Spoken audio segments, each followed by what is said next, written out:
सुप्रभात बच्चों, आज हम अपनी हिंदी पाठ्यपुस्तक में 9वें अध्याय में कबीर की साखियों का अध्ययन करेंगे। पहली साखी है कबीर जी की। जाति न पूछो साध की, पूछ लीजिए ज्ञान, मोल करो तरवार का, पड़ा रहने दो मान कबीरा, पड़ा रहने दो म्यान।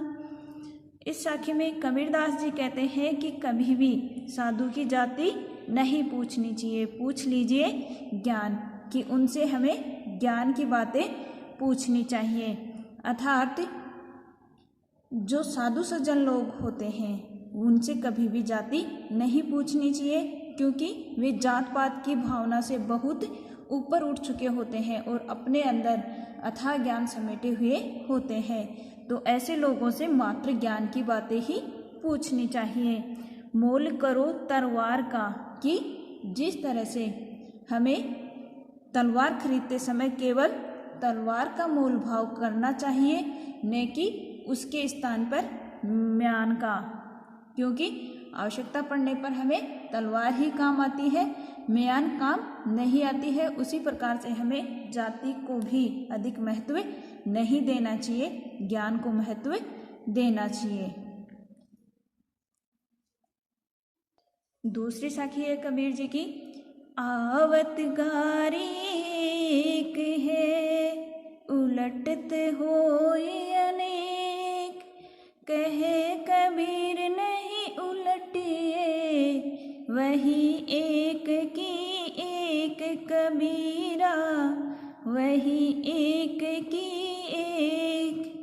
प्रस्तुत साखी में कबीरदास जी कहते हैं कि आवत गारी एक है, उलट होई अनेक, की आती है, आवत यानी आती है, गारी गाली अपशब्द, उल्टत पलटकर जवाब देने पर, अनेक यानी बहुत सारी हो जाती हैं। अर्थात कि जब कोई व्यक्ति हमें गाली देता है तो हमें पलटकर गाली नहीं देनी चाहिए, क्योंकि कहे कबीर नहीं उलटिए, कि कबीरदास जी ऐसा कहते हैं कि गाली का जवाब देने से, गाली देने पर वह एक नहीं रहती बल्कि अनेक रहती है। और अगर हम उसका जवाब नहीं देंगे, कोई भी अपशब्द नहीं कहेंगे, तो वह घट करके एक की एक ही रह जाएगी और बुराई वहीं पर समाप्त हो जाएगी। अर्थात जब कोई व्यक्ति हमें गाली दे तो हमें पलटकर उसे गाली नहीं देनी चाहिए, क्योंकि ऐसा करने पर गाली का जवाब गाली से देने से वह एक नहीं रहती है बल्कि अनेक हो जाती है। अतः हमें कभी भी बुराई का उत्तर बुराई से नहीं देना चाहिए। ऐसा करने से बुराई घट करके समाप्त हो जाती है। तीसरी साखी है। माला तो कर में फिरे, जीभ फिरे मुख माही, मनवा तो दो दिशे फिरे, यह तो सुमिरन नाही कबीरा, यह तो सुमिरन नाही। यहाँ पर कबीरदास जी कहते हैं कि माला तो कर में, हाथ में, फिरे यानी फिरती है, और जीभी फिरे मुख माही, जीभ मुख में फिरती है, मनुआ तो दहु दिशि फिरे, और मनुष्य तो 10 दिशाओं में फिरता है। सुमिरन याद ध्यान रखना, स्मरण करना, नाही नहीं।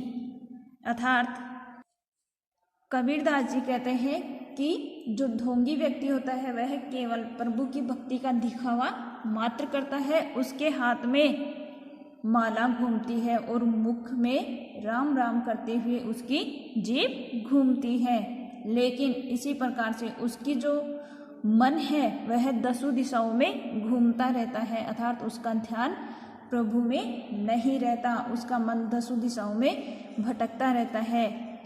यह तो सुमिरन नाही, इसे किसी भी प्रकार से ईश्वर भक्ति नहीं कहा जाता।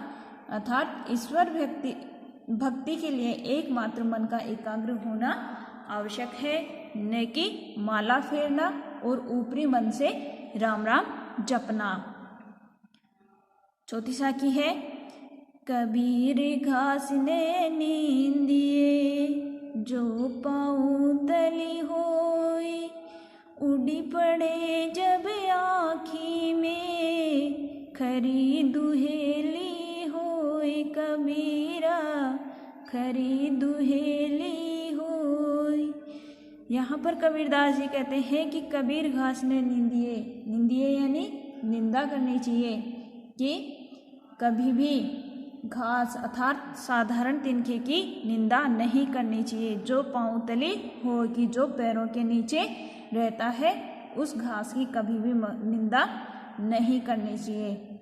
इसी तरह से मनुष्य को कभी भी छोटे व्यक्ति की निंदा नहीं करनी चाहिए, कमज़ोरों की निंदा नहीं करनी चाहिए, क्योंकि उड़ी पड़े जब आँखी में कि जब वह तिनका अर्थात जो छोटा घास है, साधारण घास है, उड़ करके आँख में पड़ जाता है तो खरी दुहेली होई, होई यानी होती है, खरी यानी बहुत और दुहेली यानी पीड़ा, तो उसी घास के कारण बहुत पीड़ा होती है अर्थात वह छोटा सा घास बहुत कष्ट देता है। इसीलिए दुर्बल व्यक्ति भी किसी बलवान की सहायता पाकर के बदला लेने से नहीं चूकता है। इसीलिए कभी भी कमज़ोर व्यक्ति की निंदा नहीं करनी चाहिए।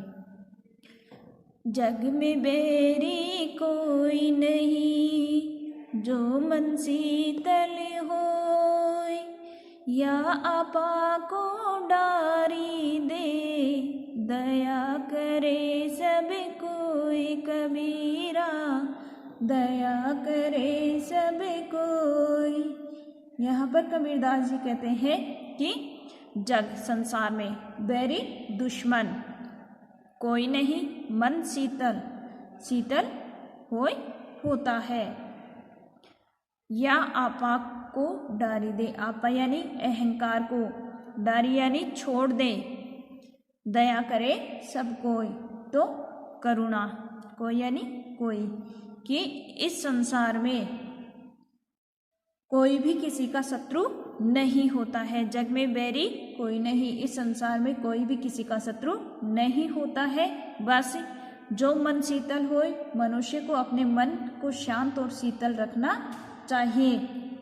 अगर या आपा को डारी दे, अगर मनुष्य अपने अंदर के अहंकार को त्याग देता है, त्याग दे, तो दया करे सबको, तो सभी उस पर अपनी कृपा दृष्टि बनाए रखते हैं। अर्थात कबीरदास जी कहते हैं कि इस संसार में कोई भी किसी का शत्रु नहीं होता, बस मनुष्य को अपने मन को शांत और शीतल रखना चाहिए।